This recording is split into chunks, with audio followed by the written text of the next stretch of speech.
This podcast is brought to you by Progressive Insurance. Do you ever think about switching insurance companies to see if you could save some cash? Progressive makes it easy to see if you could save when you bundle your home and auto policies.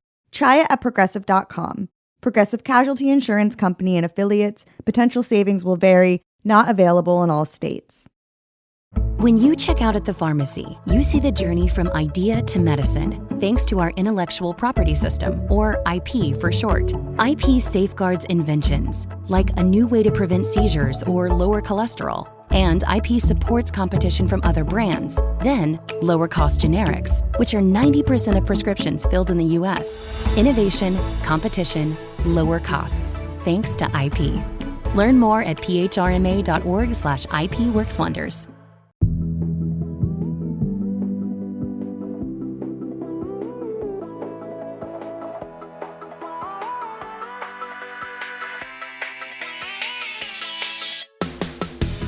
Hey, I'm Kate Lindsay. And I'm Rebecca Onion, and you're listening to ICYMI. In case you missed it, Slate's podcast about internet culture. And Rebecca, welcome to ICYMI. Oh, thank you so much. I love guesting on this show.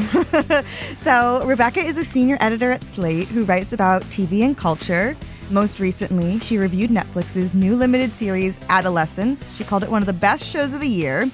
She also edits Slate's school and family coverage, which, if you are one of the 24.3 million people who watched Adolescence in its first week, you'll know that makes her the perfect guest for today's episode. But first, Rebecca, this is not your first time on the pod, but it is your first time with me, and it turns out we never actually asked you the question that we ask all of our guests, which is, what was your first internet memory?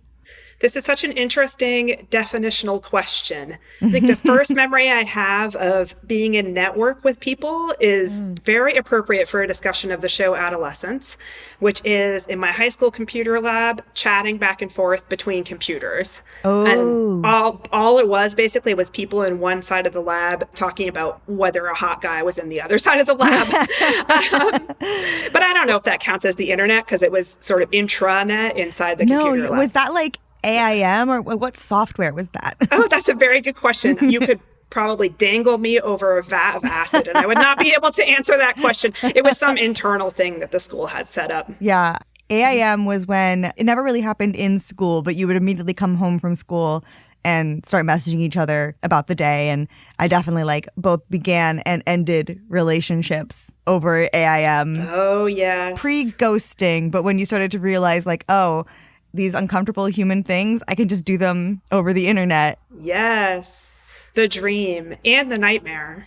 Well, that is appropriate for today's show, but also my AOL AIM days seem decades away from the plot of Adolescence, which centers around the internet, and that is what we're here to talk about. It is a limited series about a 13-year-old boy named Jamie who is arrested on suspicion of murdering his classmate Katie. And if you haven't yet watched the show, you might be wondering why we'd be talking about it on an internet culture podcast of all places, but I certainly didn't think we would when I sat down to watch it last weekend. But the more we learn about Jamie in the show, the more we learn that what he may or may not have done is all thanks to the Manosphere, an online community made up of creators who promote toxic masculinity and anti-feminism, and they're sort of increasingly targeting and radicalizing young boys.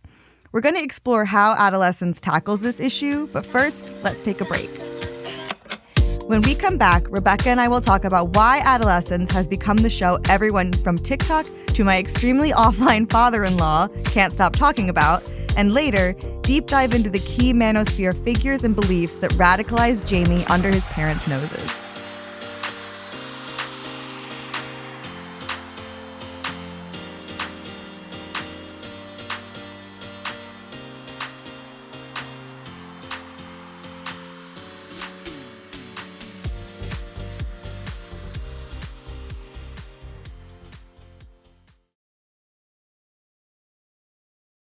Oh, ICYMI listeners, do I have a scoop for you? So what is it, you ask? It's that Discover is accepted at 99% of places that take credit cards nationwide. Now, before anyone goes suggesting that this is just a rumor, know that there's actual proof that this kettle of tea is not only piping hot, but 100% true. So, yeah, sometimes it pays to be a little nosy, but it always pays to discover. Based on the February 2024 Nielsen report, learn more at discover.com/creditcard. This episode is brought to you by Saks Fifth Avenue. Shopping at Saks is the perfect way to discover the latest styles, elevate your everyday look, and refresh your wardrobe just in time for spring. At Saks, you'll find inspiration for every occasion, from casual outfits to special events. My favorite thing to do in my off time is to go online shopping, and I cannot recommend the Saks.com experience enough. They have so many of my wishlist brands on the website, from Amina Muaddi shoes to Alice and Olivia dresses, and it's spring, which means wedding season is starting up. Saks inspires me to discover looks for anything and everything on my agenda, from destination wedding dresses to shoes that can last the whole weekend. Whether you're refreshing your entire wardrobe or shopping for a vacation, Saks makes it fun and easy. So, if you're looking for a fun, effortless shopping experience and want to elevate your personal style, head to Saks. That's Saks.com for everyday inspiration.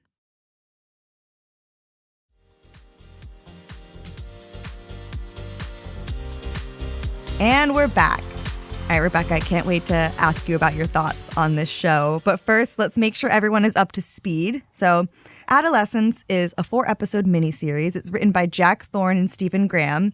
Graham also stars as the father of Jamie in the series, who is played by first-time actor Owen Cooper. The show begins with Jamie being arrested on suspicion of killing his classmate Katie with a knife. So each episode is filmed in one single hour-long take. So it's not quite telling a linear story, but it's rather providing these sort of unfiltered glimpses into how this particular event is shaking the community, the family, and of course, Jamie himself. We're going to do our best to stay relatively spoiler-free when we talk about it, because I really do think everyone should watch it. And judging by your review, Rebecca, which I read when I was like halfway through, you feel similarly. So I'd love to hear, sort of, in your opinion, what makes the show so great. Yeah, the one single take thing, which I hesitate to call a gimmick, but I think some people might perceive it that way on first glance, has a way of bringing you right up against the characters and not allowing you to take a rest, which, that sounds exhausting. And I feel like that might make people think they don't want to watch it. But the truth is, it's very effective in this case. This is a mystery story about the inside of a boy's mind. I think by the end of the first episode, it's not really a mystery what happened, for a reason I will not say, but it is a mystery why it happened. And so what we're getting is sort of following behind all the various characters, some adult and some teenagers, and seeing how they are processing what has happened and what the various outcomes of it are. And it felt so intimate and upsetting to me in a way that I really don't think would have happened if the show had tried to take more of a bird's eye view.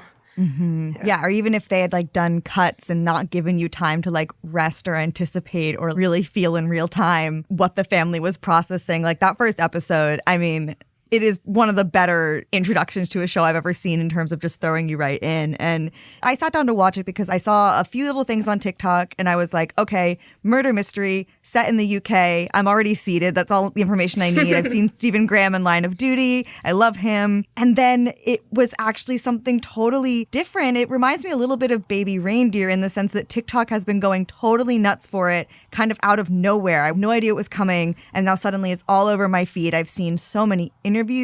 I've seen the behind the scenes videos of how they're doing this one take shot. I've also seen some people say that the show is boring. Oh. I know. I think because of this one take thing, and it's true that it's not a traditional form of storytelling, but Rebecca, how do you think the fact that each episode is filmed in one long take uninterrupted, how do you think that changed the show? Because it's not necessarily an unfamiliar story, but it's a completely new way of looking at it. Okay, I'd be so curious to know what the people who said it was boring, like what their method of interacting with the show was. Because I truly found that I had to do no second screen. I had to not look at my phone. A lot of times I'm looking at my laptop and sort of half doing work when I'm watching shows.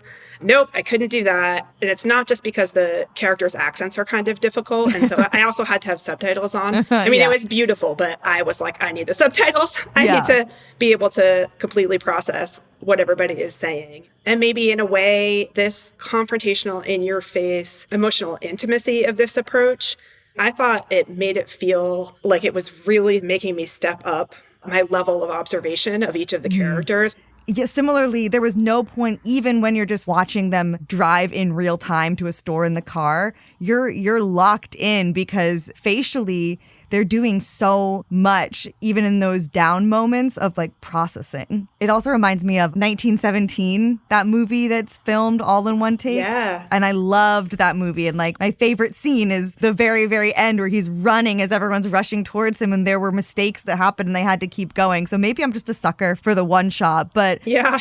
Another part of this show, obviously it's about Jamie, it's about adolescence, but it's also kind of a little bit about parenting and how something like this could make you as a parent feel that you failed. And I know you are a parent yourself, as we mentioned. You edit stories about this and you live it. I wonder, how did that experience change how you watch the show? Did the show hit you differently coming from a parent's perspective? Oh my gosh, it made me want to move even deeper into the woods. I already live in the woods.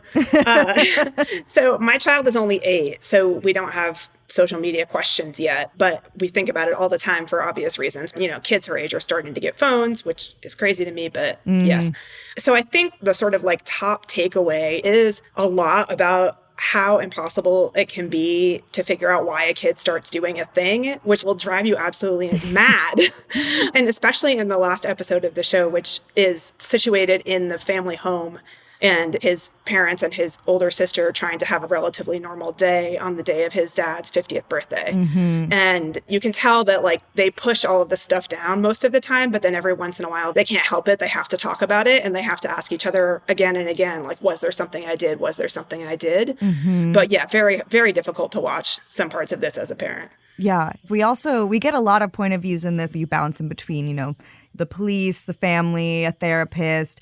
One perspective, though, that I know people have pointed out that we don't see is the victim, Katie, or like her families. We don't really see what this does to them.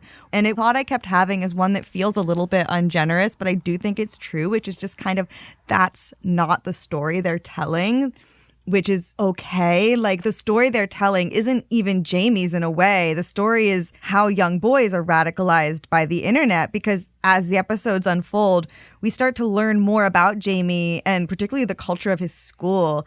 And that's when it starts to become clear that the thinking of people like Andrew Tate and the concepts of things like incels, those are really prevalent among his classmates. I want to dive into the Manosphere that's essentially the backdrop of this entire show. But first, let's take a break. When we come back, Rebecca and I will run through some of the terms and ideologies referenced on the show and discuss what might be the show's real message.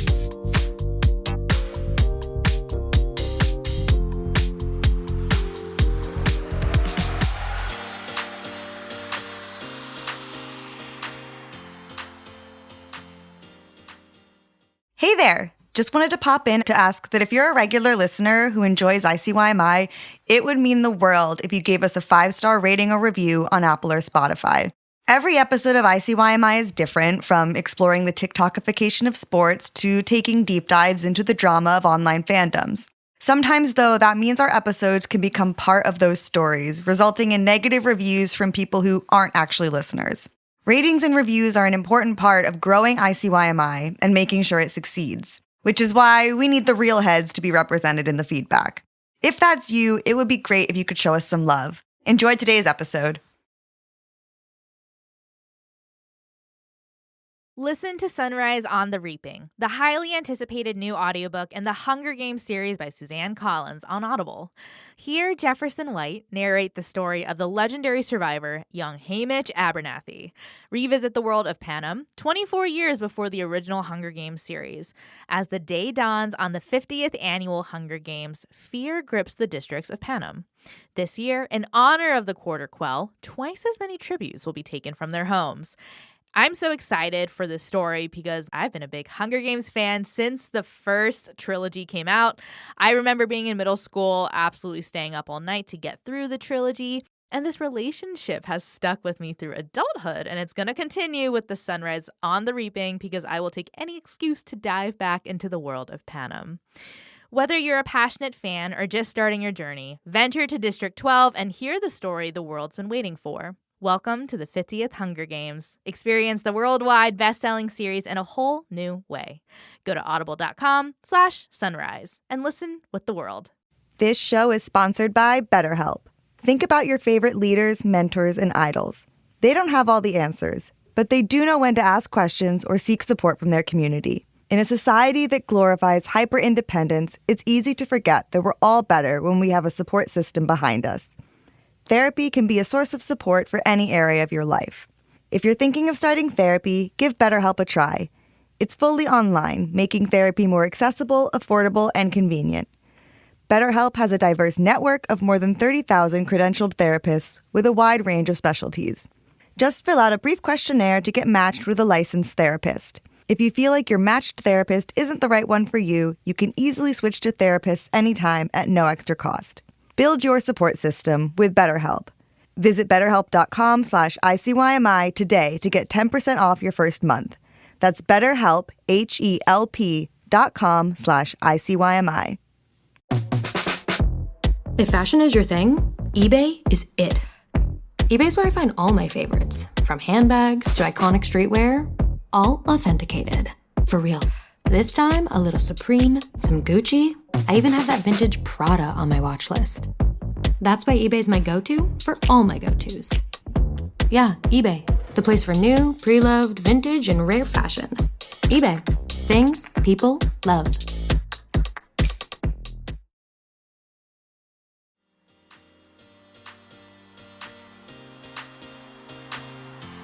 And we're back. So Rebecca, for me, what made this show so good was, it's a slow burn and also a slow reveal of information. Like, they're not really spoon feeding any of it to you. So I'm curious, when did you realize we were not watching a traditional murder mystery, but actually a show about masculinity? In a way, I was spoiled because I kind of saw, some sort of tweet or something that was like, this is a show about a young boy who's gotten involved with possible unsavory online elements. It's extremely top of mind for me. I don't know if it's top of mind for everyone in the entire world, but the question of what the internet is doing to young men is like a very hot topic in our world. And so in the internal world of the show, you start to see that the relationship between Jamie and his father, Eddie, is just like strangely tender. And Jamie really loves his father, it seems, and keeps asking for him. And then you see the evidence that you see, and it all kind of comes crashing down that Jamie's idea of being a man has gone totally wrong somewhere. And you see the split between them sort of in that moment. And then you're like, okay, we're going to be talking about how masculinity is transmitted on the internet versus in this family. Yeah. It took me until the end of the second episode to understand, because I think I was still getting to grips with the format of the show. But once I realized, oh, wait, this is as much about a murder as it is about masculinity, I was able to look back and see how the theme had been showing up more subtly. So yeah, Jamie's relationship with his dad, that's a really big highlight of the first episode. And then even the detective's strained relationship with his own son, you see that kind of parallel. And then even just in school, sort of this theme of the teachers are overwhelmed. They either have just thrown a movie on, like that comes up a lot, or like they're straight up not even in the classroom, and they're just little background things that you catch.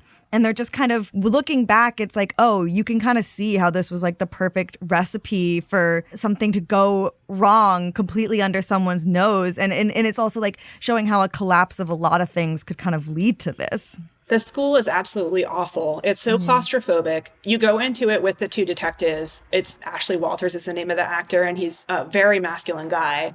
And then his partner, who's a woman, and you kind of follow them through the school, and it's overcrowded. Everybody's on their phone. The teachers are screaming a lot, which when the male teachers are screaming, it has a very particular vibe. There's one male teacher who for a little while you think to yourself, like, okay, maybe this guy's good. Yes. Yeah. And then he's like, rah, rah, rah, rah, rah, like screaming at them. And you're just like, oh my God, this place is horrible. And granted, like, it is a school that's been riled up by the recent death of a schoolmate and the accusation of murder of another schoolmate. But the sort of fights that break out when they're outside for the fire drill, sort of a vibe of uncontrollability. I don't know if it has to do with masculinity per se, but there's like a hotness to it, I guess you could say. No, yeah, because my husband is a elementary school teacher. So I think the way that phones and technology are showing up in school, it is really disrupting the classroom. And I think it kind of creates this environment that can kind of lead to this, especially, the sort of the internet of it all is combining with the masculinity. And as these themes become clearer in the show, there were some specific terms that kept cropping up. The first one being incel, which is kind of a shortened version of involuntary celibate. I am a mother to 2 cats, so that is like my extent of connection to the younger world. So I'm curious, just from where you're sitting, is this a term kids actually know or understand? Oh my gosh. I mean, my daughter, no. No, certainly not. But I would have said no. Yeah. But I thought that the way that the show handled it was incredibly astute, which is that the kids on the show are not declaring themselves to be incels. You have Jamie and then you have his 2 male friends. Yeah. And they're somehow outcasts, although they're quite as handsome as like anyone else in the school. Right. So I don't really understand it, but maybe it has something to do with their lack of confidence or who knows. Kids are cruel. But there has been sort of a way that the kids in the school found out about this idea and used it to kind of taunt each other. Yes. Which is like a form of bullying that they're using that really interested me because it seemed like a very particular way to use that concept in an astute way, in my opinion. Because they're not the same thing. Incel and Andrew Tate are not the same thing. Andrew Tate is like, I have tons of sex. Right. Like, that's his thing. You're right. Yeah. This is something that's interesting about what the show even just revealed to me is how this term has evolved, because I went looking into it. And one of the things that kind of surprised me was that the term incel was actually created by a woman about herself. It was in 1997. She made a website called Ilana's Involuntary Celibacy Project. And she's been interviewed. She's obviously kept herself anonymous. It was kind of started as a community for lonely people, and then it was hijacked by misogyny. She told The Guardian, "It feels like being the scientist who figured out nuclear fission and then discovers it's being used as a weapon for war." So very Oppenheimer. And then, yeah, it's what you said. I feel like first it was almost adopted as this term of like solidarity, but very kind of toxic and negative. And now, because of that stereotype, yeah, it's leveraged as kind of an attack. And the worst thing you could be is an incel. And it's the fear of that that drives young boys toward someone like Andrew Tate, because it's this idea that not having a girlfriend or someone not wanting to sleep with you is like the worst possible thing that could happen to you in your life. Yes, and that it's an immovable, immutable state, that once you've been determined to be this thing, whatever this thing is, that you will just never romantically succeed or even like socially succeed is like kind of implied. Yeah. And the idea of this terminology, this nuclear bomb falling into the hands of 13-year-olds, which the show, I think, really just shows how, like, literally dangerous in this case it could be to learn about this at a time when you were really figuring out. I mean, I thought constantly when I was 13 about whether or not I was pretty, like constantly. Right. I don't know about you, but like that was like a huge question in my life. And like who in my class was pretty and who in my class was handsome. I wouldn't have known how to say it at the time, but like who had Riz, you know? Yeah. Like we just would say who's popular, you know, that was like the thing. But that kind of stuff has all online been given a set of very potent terminologies and ideas that you sort of get it revealed throughout the show have become clear to Jamie in various ways and kind of infected his thinking. It's like power relationships in adulthood are determined by who's going to have sex and who's not going to. And once we figure it out, you're just going to be fucked or not fucked for the rest of your life, as the case may be. Well, yeah, like you said, you know, I think back to when I was Jamie's age, and whoever lives in my childhood home, they would see in the closet, I was very short. I still am very short, but it felt really important to be taller, and I didn't really have boobs. And there's little marks in this closet where I would like every couple of days try to measure myself to see if I'd grown at all. Same with like having small boobs, all these things that like now that I'm older, I'm like, these things are all totally arbitrary or whatever. But what's interesting is that, yeah, everyone, especially at that time, has these insecurities.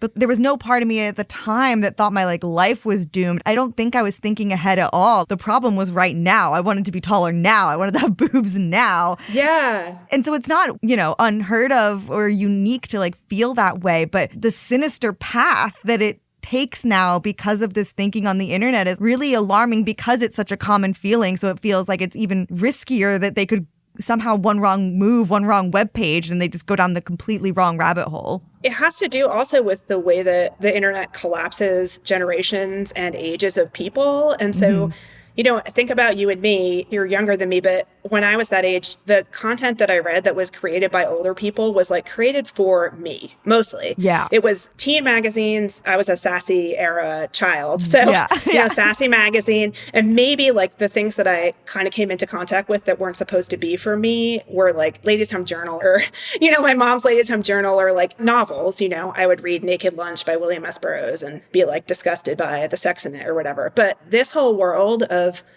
older teenagers, adults, and even like 40-somethings, like older people online who are creating a set of thought technologies together is being consumed by these younger kids in a way that is like not good. but also like it's an interesting representation of it because the parents themselves, they don't know. Yeah. That's something I think the show does well. It's always interesting to see language, like you said, that the kids are speaking that the parents don't understand and have to be explained. And one of those things is, the red pill, blue pill, this thing that's based on the Matrix, but has really been adopted by the Manosphere in the context of the Matrix. The red pill and blue pill were representing these choices between learning a life-changing truth or remaining in ignorance. And now red pill means, coming to the realization that women are bad, essentially, and that society is set up to benefit women, not men, and that men are, oppressed in this way. And that's one of the things that a character comments on Jamie's Instagram, that red pill, like another incel accusation. So it's all, even Andrew Tate, who comes up later, a lot of his thinking is rooted in the Matrix. And I have seen the Matrix and I've known that this has been connected to the Manosphere, but it's been a while since I saw it. Do you have any thoughts about why the Matrix got co-opted in this way? Oh my gosh. Okay, so I think the surface level reading is in the Matrix, the Keanu Reeves character, Neo, he takes the red pill and then he sees that they're all hooked up to this crazy computer womb and they're not having an actual life. Mm-hmm. And so in taking the red pill Manosphere style, you're realizing that all of the things that you thought you wanted have been dictated to you by women. The society is operating for the benefit of women and that you shouldn't actually want the things that you think you want, that your impulses to have sex or have a romantic relationship or have kids or have a couple that you're a part of, that those impulses are incorrect and have been imposed by some external force that has warped it for its own benefit. Mm-hmm. I think that's probably the reading. Yeah. And one thing that this show got me thinking of that I had never thought of before is if you take the red pill, it's like you're in a subculture. When I was a teenager, maybe the equivalent would be I decided I'm emo or I decided, I decided that I like this particular band or whatever it is. And once you get into one of those subcultures, it can feel like you're entering a new zone or something. And part of the appeal of it is my life is going to change. Yeah. People are going to perceive me differently and I'm going to become, I'm going to step through a door in some way. Well, yeah, I'm thinking about how did I have those moments of oh, this is who I am now. Because again, that's a big part of what being a teenager is about. You can be something one day and another thing. And I had MySpace, specifically MySpace backgrounds and MySpace layouts. And that's how I'd be oh, I'm this person now. I'm very moody. And then a few days later, I'd be actually, I love florals and pastels. Once again, I feel we brought back MySpace. It would solve a lot of those problems. But I'm very interested in kind of where these things come from because there's another sort of assumption that's mentioned in the show called the 80-20 rule. It comes up a few times. Basically, in the show, it's that 80% of women are attracted to 20% of men. It's based on... So there's something called the Pareto principle. Basically, that's that roughly 80% of the effects come from 20% of the causes. Very broad, and they've taken that. Similar to how they've taken the Matrix, they've taken that, and in this case, they've smashed it with some selective data from Tinder and OkCupid about, men and women matching. And now they've come to this conclusion, that there's not even scarcity mindset, but that women are only interested in this very select group of men. And then there's this belief of what those men look like that I think contributes to a lot of these feelings of inadequacy that Jamie, who, like we said, not that it should matter, but he is very sweet and cute. And so it's so wild to see this deep insecurity that he has. Yeah. It's so funny because I felt I was pretty up on Manosphere stuff, but I had never heard of 80-20 before. And as soon as I heard it and looked it up a little bit, I was I feel it works the other way too. I feel 80% of the men are attracted to 20% of the women. Probably not even true either way. Well, yeah, I think dating just sucks. Yes. You get rejected quite a bit. So the final kind of figure in the manosphere who comes up in this show is Andrew Tate. Tate's whole thing started with kind of these quote unquote universities that were about teaching men to make money outside of traditional sort of jobs, thinking like crypto and stuff. But then they kind of devolved into preaching this toxic masculinity and then even like sexual harassment. A big part of one of his later ventures was about how to romantically seduce, emotionally manipulate, and then socially isolate women before luring them into performing on webcams, which is how we now see that he is currently under investigation for human trafficking and somehow a big inspiration to young boys. Yes, Andrew Tate has gotten a lot of coverage, I feel like, and symbolically, he's a very powerful symbol. And I think in part it is because he's not about proclaiming his lack of virility. He's about taking all of these sort of impulses to be romantic or have sex or be like sweet with someone and mastering them. Like he makes himself as hard as possible. Like he doesn't want to talk to women. He wishes he didn't have to eat food because food is like disgusting. It's just he has like a relationship to his body where he's like, I'm not going to let my body's desires get in the way of being effective in the world. And so I'm going to figure out how to make those desires work for me. I don't even know how toxic is like the word to describe it. I know there's like not language for it. No, it truly seems like a prison. What's really shocking is how effective it is. There was a survey in January 2023 by something called The Man Cave, which sounds great, but it was 500 teenage Australian boys took this survey. 28% looked up to Tate and 36% found him relatable. And then a survey by Hope Not Hate found that 8 in 10 British males aged 16 to 17 had viewed Tate's content, and 45% of British males aged 16 to 24 have a positive view of him. And if you can believe it, only 1% of British females 16 and 17 had any type of positive view. Now, why would that be? I know. After what you just said, he seems like a great guy. But do you have any thoughts about why Tate's ideologies have been resonating, particularly with young boys? Oh my gosh. So having never been a young man, in some ways I feel unequipped to say. But having been a young woman who did read the aforementioned teen content, you know, it sort of reminds me a little bit of like a much worse version of the way that a magazine like Cosmo would have, 10 rules for how to get a guy or, 10 places to meet a guy. And sometimes even provide scripts for things to say, if you see a guy at a supermarket, what you should say, like lines basically. But, this sort of way of selling human interaction as like something that can be hacked. Andrew Tate did not invent this kind of way of selling very particular things that you can do to make human relationships go your way. I mean, if you ever go on the parenting internet, which is a whole other land of content, there's tons of people who will tell you exact things to say to your 3-year-old when they don't want to go in the bath. And the realization that that doesn't work on individual people is like part of the interaction with the internet. Then you sort of come out on the other end of like some kind of part of your parenting journey. And I have to believe that some people who interact with Andrew Tate's content probably do the same thing. They probably enjoy it for a little while. And, as a teenager, if you were asked whether Andrew Tate is relatable, I feel like the answer to that question is probably yes, if you want to seem cool. But like, I can imagine that there's probably for some people reading it, like a honeymoon period where you're like, oh my God, I found the answer. The internet has provided me with the key and the tool to figure out this big problem in my life that I think about all the time, that I'm obsessed with. And, I bet for most people, if you kind of just like 5 years later are like, what was I thinking? At least maybe that's me being hopeful. No, it takes, like we said, like this very normal insecurity that crops up for most people. But then it's tempting, especially when you're young, if someone shows up and is like, what if I told you all the bad things you're feeling are someone else's fault? And then you are like, great, like sign me up. But I think one of the other bigger messages of this show is the way that it's about Jamie, it's about his parents, but it's also about how they thought they did everything right because, they knew where he was. He was at home, he was safe. And then it kind of turns out he was home on his computer getting into a totally different type of trouble. And I think children and technology and how you raise them, I think, is like the big question right now. And I'm sure that's something you grapple with. What is your kind of take on that feeling? Did it feel familiar? Not yet for me, again, since she's only 8. This concept, the idea, like I feel like the people who made this show probably read Jonathan Haidt's Anxious Generation book, because this is one of his major concepts in that book, is the idea that people overprotect in the public sphere and underprotect online. Yeah. He's like, that's the recipe for the problem. Now, I actually sort of was like, okay, but this 13-year-old was out at 10:25 at night.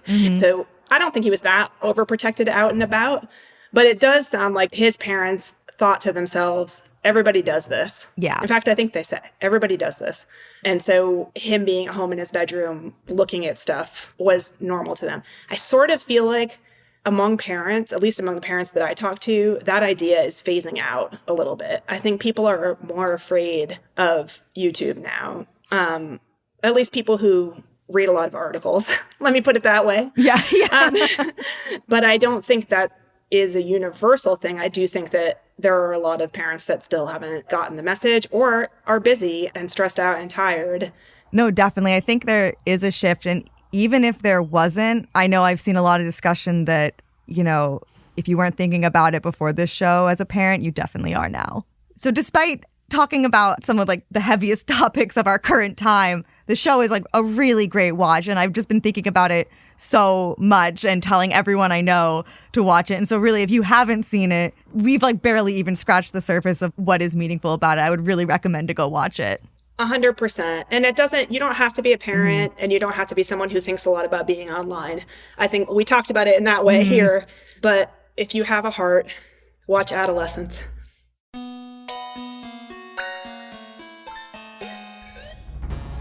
Okay, that's the show. We'll be back in your feed on Wednesday, so definitely subscribe. That way you never miss an episode.